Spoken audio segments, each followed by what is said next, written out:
When you feel like you're always the problem, welcome back to the Get Up, Show Up, Never Give Up podcast, the space where we break cycles, rewrite narratives, and take back our power, one truth at a time. Today's episode hits deep. It's not about motivation, it's about liberation. Let me ask you something. Have you ever walked away from a conversation or a relationship and asked to yourself, was I the problem? Not just once, but every time. Even when logic told you no, even when your gut whispered that something wasn't right, even when someone else's actions were clearly unfair, dismissive, or manipulative. You still took the blame. That feeling of over-owning everything, of over-apologizing, even when you didn't do anything wrong. That's what we are unpacking today.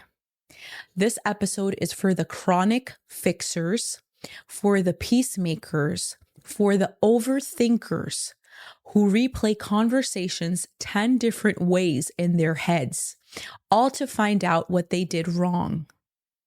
And most of all, this episode is for the self-blamers who were trained to believe that love, peace, and safety only come if they can avoid being the problem. Where does this belief begin and why it's not your fault?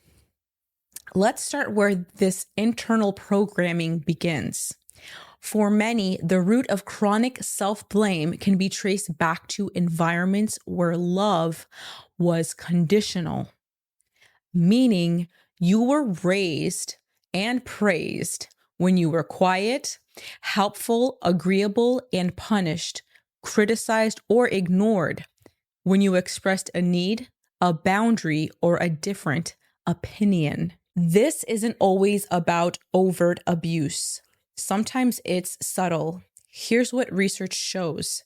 According to a 2020 study published in the Journal of Child and Adolescent Trauma, individuals raised in emotionally dismissive environments often develop hyper-responsibility schemas, a belief system that overemphasizes personal accountability, even in situations beyond their control. Dr. Christina Sharp, Eastern Michigan University. This means you could be in a relationship with someone who constantly disrespects your boundaries. And your first instinct will still be to ask, what did I do to cause this? Why? Because when you're raised to be the peacekeeper, the fixer, the one who holds the emotional glue together, you learn that stability depends on your behavior. So even when you're surrounded by chaos, you look inward, not outward.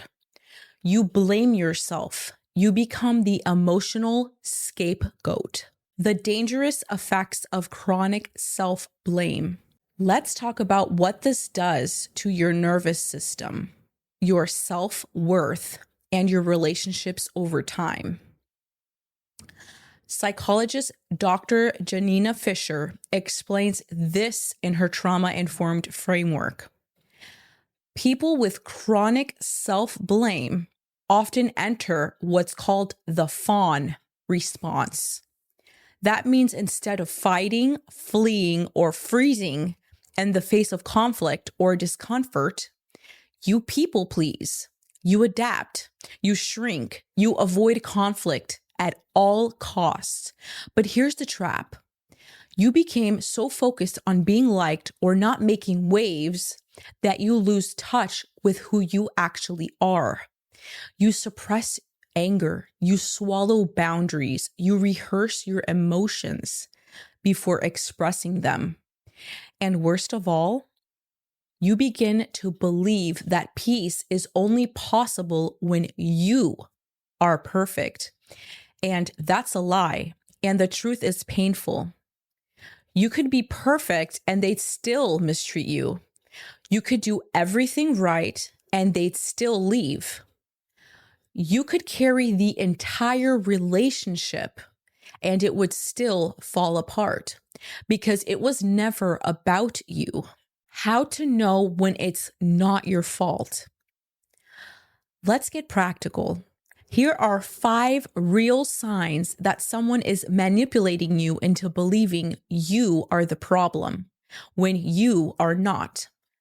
Number 1, they constantly say you're too sensitive when you express how you feel. This is emotional invalidation. You're not too sensitive. You're emotionally aware.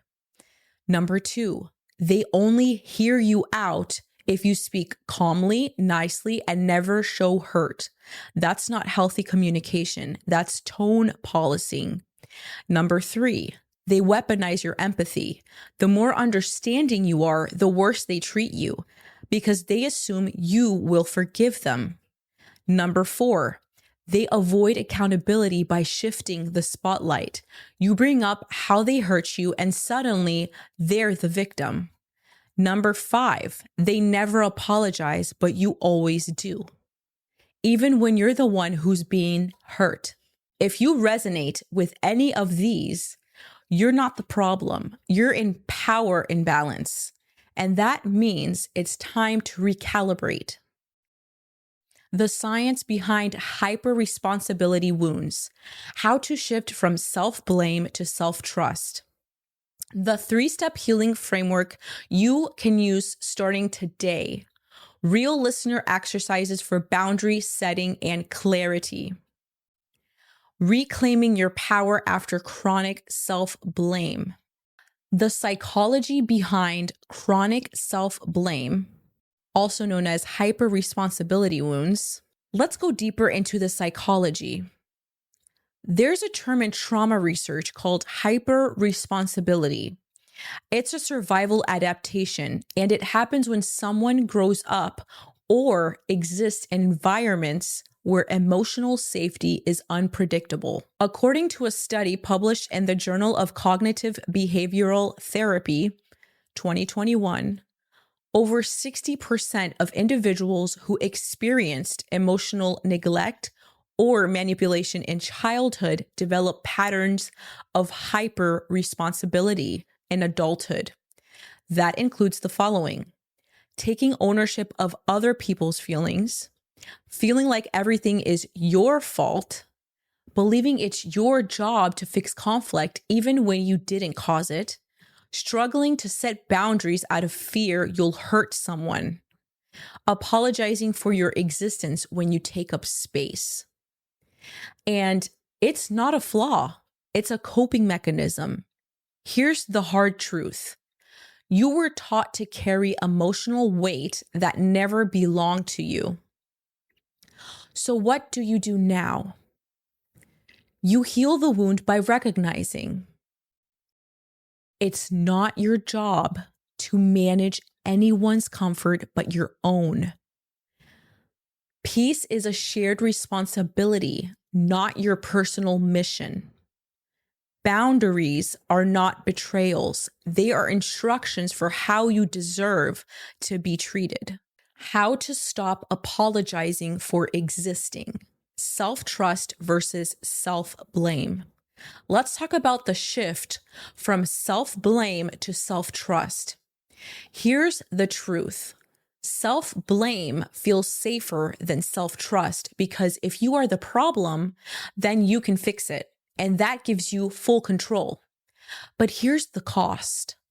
You never give yourself permission to grow, to be complex, to take up space, to have messy emotions without labeling yourself as the villain. So how do you start rebuilding self-trust?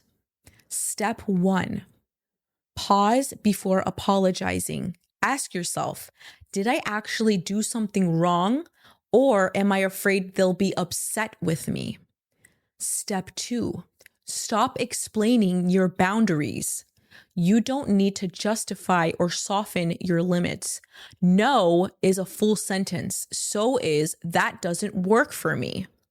Step 3, Validate your own emotions first before asking anyone else for understanding. Ask yourself this: if someone I loved felt this way, would I blame them? Step 4, rewire the narrative.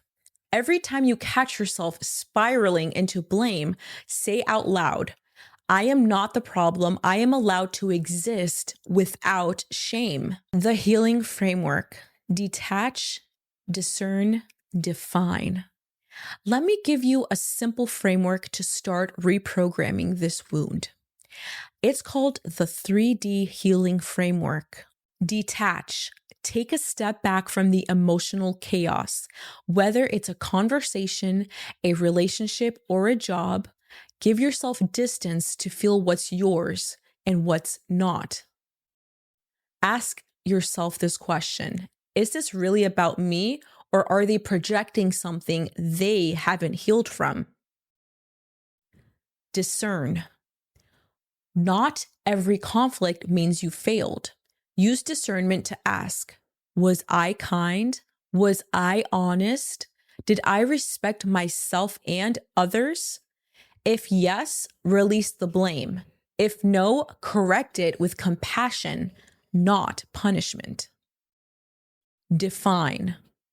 Redefine what peace looks like for you. Not silence, not people pleasing, not walking on eggshells.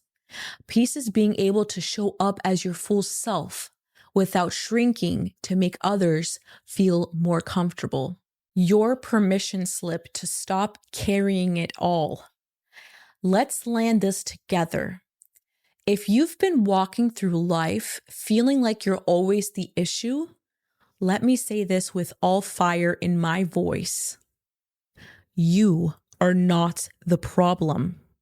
You are the pattern breaker, the truth teller, the one who finally had the courage to say, I'm done carrying blame that doesn't belong to me. So today and every day forward, I want you to hold this truth. You are allowed to say no. You are allowed to take up space, and you are allowed to be imperfect without being punished. You are allowed to grow without guilt. You are allowed to stop fixing everyone around you and start loving the version of you that no longer needs to prove her worth. If this episode touched something in you, share it with someone who needs to hear it too. And until next time, get up, show up, and never give up. I'll see you in the next episode.